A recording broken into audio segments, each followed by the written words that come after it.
The wedding was supposed to be the safest day of her life.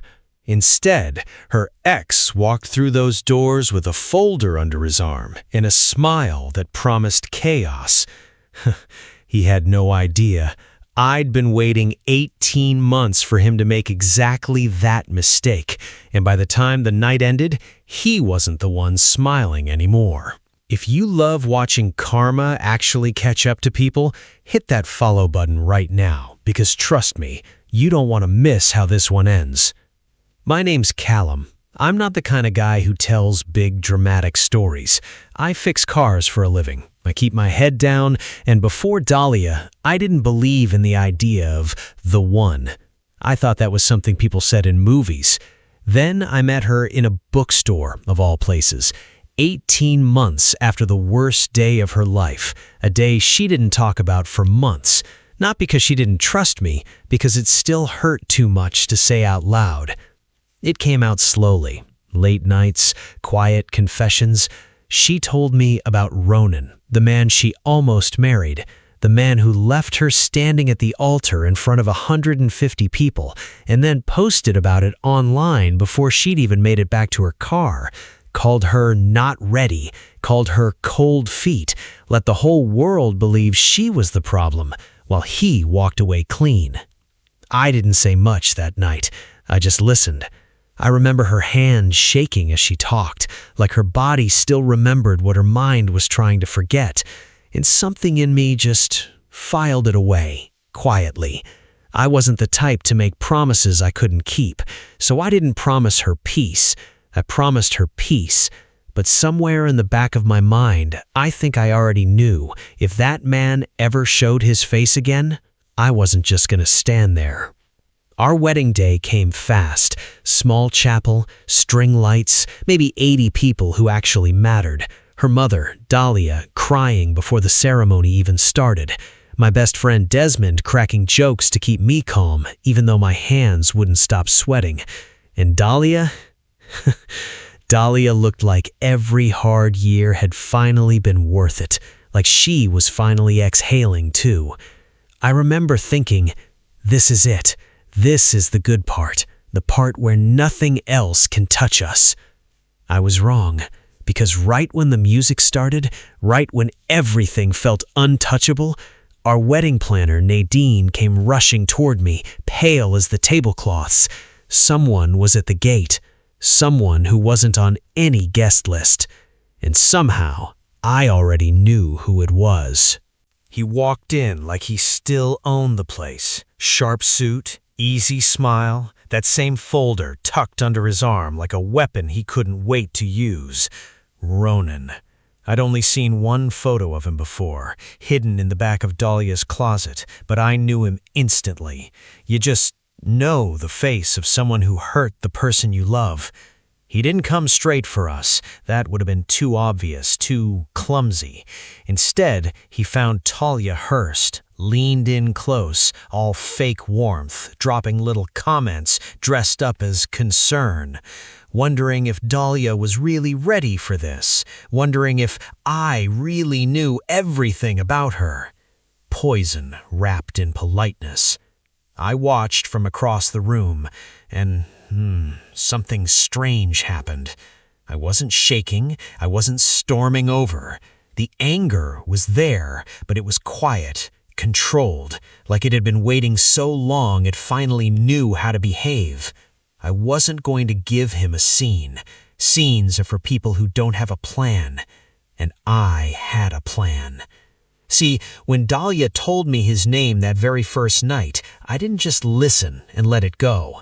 I remembered it. I looked into it, quietly, patiently, the way you check a car for problems before they become a breakdown on the highway. 18 months is a long time to wait. Long enough to learn things about a man that he thought were buried for good. So when I saw him walk toward Dahlia, folder in hand, smirk sharpening, I didn't panic. I just straightened my jacket and started walking. Because he thought he was about to ruin a wedding. He had no idea he was about to ruin himself. He reached her before I did. I watched Dahlia's whole body change, shoulders tightening, breath catching, that bright wedding day glow flickering like a candle in the wind. He leaned in close, voice low enough that guests wouldn't hear, but I read her face. I didn't need the words. "Nice dress," he said, loud enough now for a few heads to turn. A pause, sharp as a blade. "Guess you'll find out soon enough if this one sticks around." Her hands started trembling. 3 years later, and he could still reach inside her chest and squeeze. That's the thing about old wounds. They don't need much to reopen. I stepped between them before I even decided to. Calm, steady, no shouting, and that seemed to bother him more than yelling ever could. "You must be Callum," he said, smirking, sliding the folder out like a magician about to reveal a trick. "You should probably see this before you say, 'I do.'" Guests were noticing now. Talia stepped closer. Desmond shifted his weight, ready to move if things turned physical. I didn't reach for the folder. I just looked at him, quiet, unbothered, and said, "Go ahead, show everyone." His smile flickered, because he didn't know I already knew exactly what was inside it. His smile faltered for just a second before he caught himself. He pulled the papers out with a flourish, holding them up like a trophy. "This is a letter," he announced to the guests now gathering closer, "proving Dahlia was seeing someone else while we were still engaged. She's not who you think she is." Gasps, whispers. Dahlia's face went white. I felt her hand find mine, gripping so tight it almost hurt. "Go ahead," I said again, steady. "Read it out loud. I'd love to hear it." He hesitated, just a flicker, but I saw it. "Actually," I continued, turning to Nadine, "why don't we use the screen, the one set up for the slideshow? Let's make sure everyone can see clearly." Ronan's smirk cracked. "That's not necessary." "No, I insist." Nadine, bless her, already had her tablet ready, because 3 days earlier I'd asked her to prepare something, just in case. The screen lit up. Not his letter, mine. Text messages, dated, time-stamped, screenshotted straight from a man named Griffin, Ronan's old business partner, the one he'd swindled out of $40,000 2 years back. Messages where Ronan admitted in his own words to forging documents before. Voicemails where he'd threatened Griffin to stay quiet.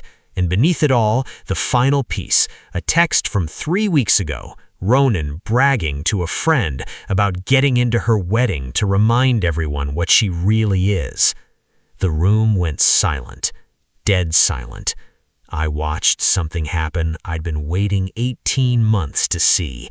The color drain completely out of his face. Not anger this time, fear.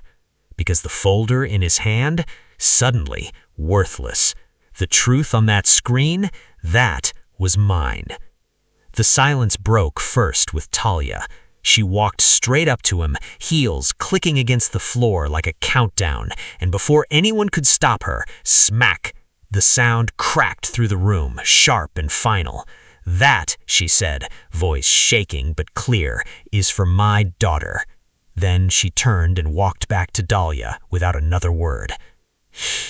Nobody clapped, nobody cheered. It wasn't that kind of moment. It was quieter than that, heavier.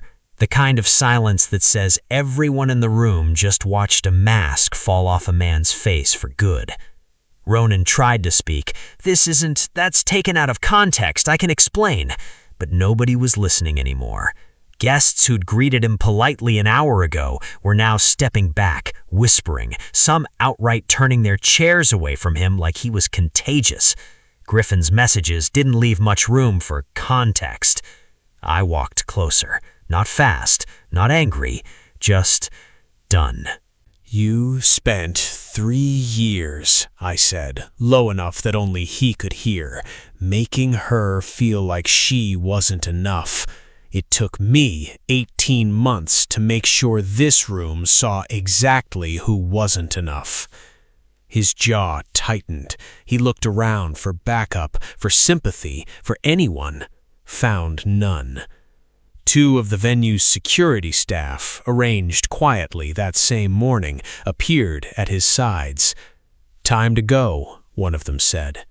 And just like that, he did. The doors closed behind him, and for a second, nobody moved. Then Dahlia let out a breath she'd probably been holding for 3 years.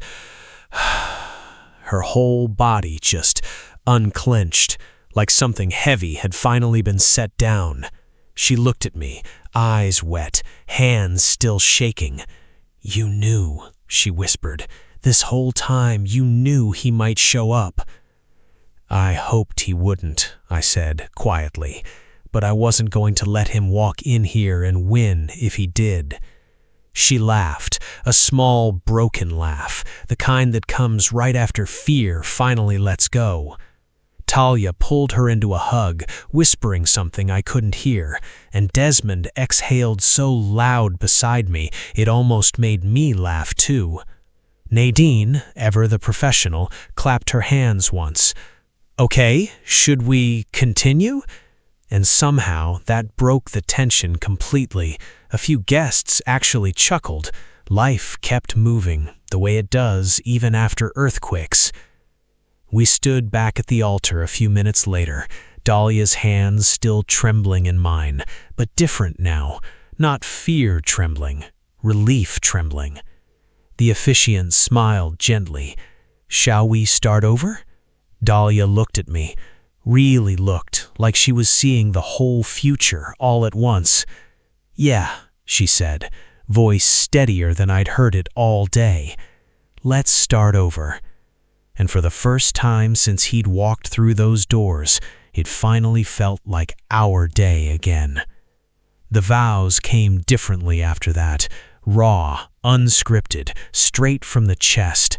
I told her I didn't choose her despite what she'd survived. I chose her because of who she became after it.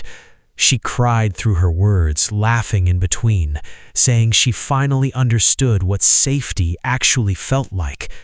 When the officiant said husband and wife, the room erupted.